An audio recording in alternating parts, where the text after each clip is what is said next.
bi nga xam ne nii Thierno Alassane Sall ak ki nga xam moom mooy Jean-Michel Sène actuellement ñu ngi au cœur des débats gis nañu déjà ki nga xam ne moom mooy Thierno def na benn conférence de presse tànk si ngoon si. waaw le conflit entre Jean-Michel Sène nekk directeur général de l'agence sénégalaise d'électrification rurale.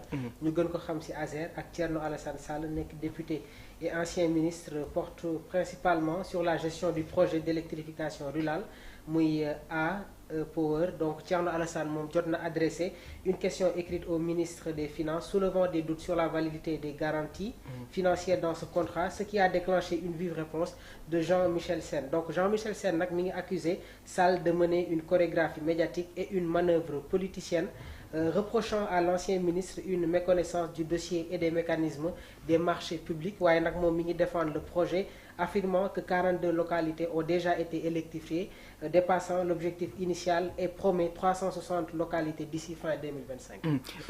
Professeur noo gisee polémique bi am entre Thierno Alassane Sall ak Jean-Michel Sène. justice am na lu mu si wax. oui. ba pare d'abord. te daanul ki nga xam ne moo di Jean-Michel Sène. si li nga xam ne en fait li ñu si jot a génne daal. effectivement pour la poursuite des activités. liées à l'électrification rurale. foofu lay waxee. Thierno mi ngi siy insister mi ngi si jàppal ak moom. mi ngi si mooy laajte na Jean-Michel tontu na. te jàpp naa ni sax Jean-Michel invité na ko à un débat. pour ñoom ñaar ñu toog xëy na loolu doon na baax tamit doon na neex. mën na nekk solution. ah oui non waaw au moins ku nekk dañu mën a créer condition ba pare Sénégalais mu gën a leeroo parce que jàkkaarloo lay doon. waaw jàpp naa loolu dina baax. Jean-Michel tam interpellé na ko si ay dossiers. oui moom bu muy nekk jëwriñ. si nguuru président Macky Sall. jàpp naa ni tamit comme kii mi ngi tontu si li mu koy laaj moom tam. na tontu si leen ñu koy laaj tamit. parce que c'est des dossiers yoo xam ne dossier contre dossier la. effectivement. moom wax na li nga xam ne yëkkati na ko si point de presse am parce que point de presse la doon def. dafa conférence de presse point de presse oui. Jean-Michel Sène maa ngi gis ñu ne dafay def tamit sortie sur les réseaux sociaux. waaw laaj daal sur les réseaux sociaux. oui 18h la ñu waroon tàmbali. xaw ma ndax da koy defam déet wala ñu ngi si ba tey. mais l'un dans l'autre débat la boo xam ne mënuñu ko bañ c'est un débat intéressant au moins dinañu permettre ñu bañ a dugg si yenn débat de bas étage yooyu. oui débat économique la waaw ku nekk andi argument léegi nag jàpp naa ni nag ka ñu dénk moom andi na tontu wuti andi tontu. moom Thierno mi ngi si insister bon dans tous les cas fu mu toll nii li ëpp solo daañu xaaragum lan lañ siy wax si wàllu justice ak yooyu. du si duggee carrément. mais quand même il faut quand même que tamit moom Thierno aussi di insister sur le niveau d'avancement de l'électrification rurale. waaw. waaw mu ngi am avancement bu am solo actuellement. waaw oui parce que tamit dëkk yu bari jamono ji. effectivement y a un processus d'accélération comparativement aux années précédentes ah. oui. waaye. te loolu c'est des chiffres. voilà donc lu si am solo rek mooy loolu. fii tolloo nañu benn instant kuy opposant boo jógee rek ASER. waaw ASER après beneen bi ONAS ASER voilà donc je pense que par moment aussi di nga yëkkati dossier oui c'est tout à fait normal nga accroché au-delà de vouloir l'éclatement de la vérité. bul fàtte kam nit ki koy yëkkati day politique. oui voilà te nit ki tam day wut dividende politique. si lépp lu nga xam ne sujet la boo xam ne da ko yëkkati. d'accord alors Pape am na benn question bu ma bëggoon poser foofu mooy ban impact la mën a indil tey sur la gestion des projets énergétiques au Sénégal. non amul benn impact parce que les projets énergétiques ñu ngi def. wax naa la fii ne la phase d'exécution yi électrification rurale bi mu ngi jëm kanam. muy avancé bu baax. y a eu la phase d'inversion par rapport à l'utilisation du fioul l'utilisation du fioul remplacée par le gaz le pétrole mooy le projet gaz to power. donc le plan énergétique bi mi ngi continuer. léegi dañ koy gën a déployer gën ko yaatal ba nga xam ne dañuy utiliser suñu ressources yu ñu am comme le gaz pour remplacer fioul bi et que suba ñu xaarandi une réduction des factures énergétiques. Exactement.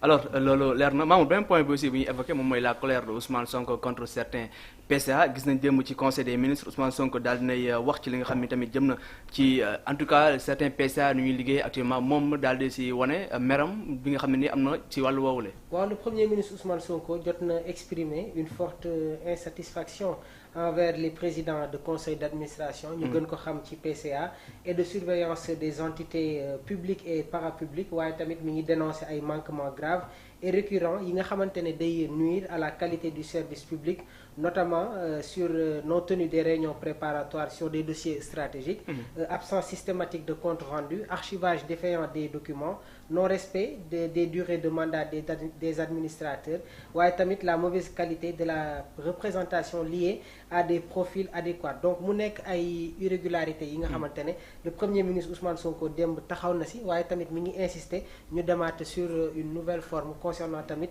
yenn nomination yi. Professeur, c'est bien aussi le premier ministre xaw a yëngal tuuti pour que les choses avancent quand même. Ouais, mais il faut que les choses avancent moom. Oui. ak les choses doivent avancer. waaw ci yoon. warul taxaw de. warul taxaw moom. waaw te itamit. li ñu fay yëkkati noonu je pense que loolu baax na dans l'administration de manière générale. et par rapport aux différentes directions. tàmbalee ko ci président du conseil d'administration. oui. parce que tamit malheureusement yaa ma gën a xam. voilà donc est-ce que tey profil yi parce que nu mu koy waxee ni profil yi ci yenn nomination yi. waaw. est-ce que tamit am nañu est-ce que ñëpp ñu nommé am nañu profil bi. pour mën a doxal ci yenn approche stratégique yi. bu fekkee ni amoo ci xam-xam. oui. wa illaa boo ci yegsee itamit jàng ga nga war a def pour mën a maîtriser dossier yi mu jaral la coono pour nga jàng pour nga xam. boo ci nekkul da lay gën a sonal. parce que boo toppee ci poste bi coqat yooyu c'est costume di prononcer. c'est des problématiques. day war. non oui. c'est-à-dire que mën la teg foo xam ne miinoo ko xamoo ko. mais boo yegsee da ngay nangoo jàng. waaw.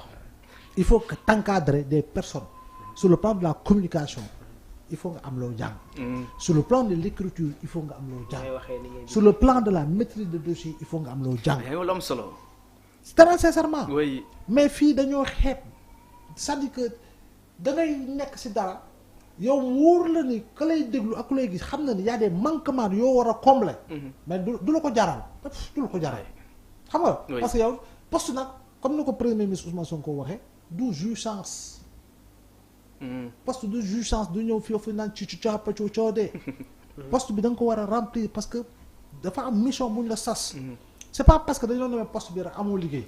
les hommes qu'il faut à la place qu'il faut. oui c'est pas parce que dañoo nommé fii rek amoo liggéey. te je pense que le premier ministre a raison de taper du poing sur la table. pour que véritablement gars yi xam ni dafa am lu ñu doon xeex ñoom. Sénégalais yi fal leen ci loolu. kon boog changement boobu noonu dafa war a nekk une rupture opérée. en termes d'approche et en termes de résultats obtenus. et dañoo war a xam une chose gis nga communication tout est dans la communication. la communication.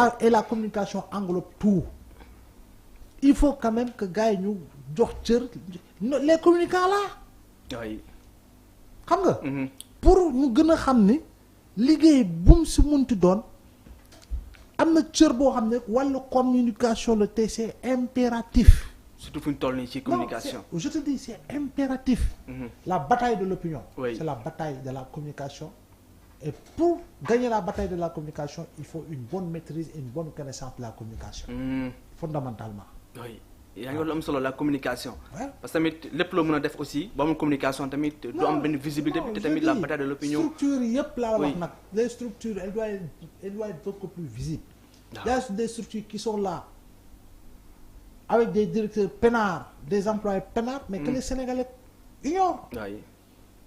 xam nga. xamuñu sax existence structure yooyu. Effectivement. ak structure yooyu lan mooy seen liggéey lan la ñuy def. donc je pense que il faut quand même que dëgg nag si fànn woowu nu ko premier ministre waxee gars yi déggee ko noonu. ba pare doxalee ko noonu. ba pare yombalal journalistes yi les journalistes que nous sommes qui animons également des émissions. mais ñu gën ñu yombal liggéey bi wax ma du ñëpp de mais ñenn yi y a certains qui ne prennent plus le téléphone. waaw am ñu koy faciliter aussi. voilà non je dis il faut faciliter ce travail là Oui. aux journalistes parce que c'est la quête de l'information et la personne sollicitée elle est appelée à donner la bonne information pour lutter contre la désinformation Oui. et la démagogie informationnelle. donc loolu boo si nekkul nag day andi jafe-jafe. donc foog ñu gën a yokk la communication. yaa ngi évoqué sànq aussi am na tamit ñuy wax manque d'expérience bi nga xam ne certains PCA am nañ ko tamit. oui mais am na ñoo xam ne ils en sont à leur tout premier poste. oui comme tous les régimes. oui Aliou Sow bu muy nekk ministre si la génne nekkul woon chargé de rédaction Abdoulaye da ko jëlee mu génne université mu tabb ko nekk ministre waaw. au fil des années liggéeyal bi ñu naan ko docteur Aliou Sow. waaw. Voilà. alors prof lii est-ce que tamit du confirmer kàddu yi nga xamante ne le premier ministre Ousmane Sonko jotoon na ko amal gannaaw ba ñu nekkee woon sur cette période de campagne présidentielle mu ne bu leen jàpp ne que ñëpp ñi nga xamante ne ànd nañu ak ñun bés bu ñu faloo dinañ leen jox certains postes de responsabilité. oui effectivement mënoo jox ñëpp tu peux pas donner à tout le monde un poste. y a des postes yoo xam ne di nga ko jox kenn koo xam ne mësta wàcc si terrain sànni xeer. quel que soit par le régime et le temps. xam-xam bi ngay gën a soxla si yenn yi. effectivement donte le xam-xam bi dina nekk sa biir kuréelu politique. sa parti ak ñi nga àndal si kii bi borom ay kàngam lañu. c'est pas parce que tu fais de la politique que tu n'es pas. voilà que tu ne maîtrises pas un domaine de compétence professionnelle. fale ay kàngam ñi nga fa. ñooñu da nga leen di utiliser si li nga leen mën a utiliser. mais ñëpp mënuñu am poste c'est pas possible. ñëpp mënuñu am. xam nga léegi tamit un gouvernement n'est jamais figé pour tout un mandat. oui. xam nga. un gouvernement n'est jamais un gouvernement figé pour tout un mandat. da leen leer ni dina am benn moment dina am réaménagement wala dina am remaniement. oui. dina am benn instant dinañu produire rapport dina épingler kenn gars yi dinañ tëbal de. waaw. waaw. waaw. souvent keneen mooy dugg. donc yooyu yëpp mu ngi si. xam nga autant au Sénégal autant dans les structures sénégalaises comme diplomatie bi mais lu fa nekk di nga mën a tabb nit bari te du jeex. gis nga semaine bale passée en conseil des ministres tabb nañu ay vice-consuls yu bari. dans plusieurs pays. pour te dire que poste yi nu ñu toll sax kenn xamu ko. kenn xamul na voilà mais li si ëpp solo mooy dénk la liggéey quoi. waaw ci loolu professeur balaa ñuy indi cuun gis nga coow am entre ki nga xam mooy Toussaint Manga nekk DG LONASE bi nga xam ne dañu ne accusé de joxe ay marché gré à gré ba Serigne Saliou Gueye aussi bu yor di ko accusé si loolu noo gisee. moom aussi li si ëpp solo gis naa tam premier ministre am na lu mu si wax si gré à gré. oui gré à gré moom mënoo ko xeex démb ba pare tey nga koy nangu quoi. waaw très sincèrement. mën ko nangu nekkuñu dans une quelconque situation. bi tax waroo woote gars yi concourir. oui ñu xool kan moo yelloo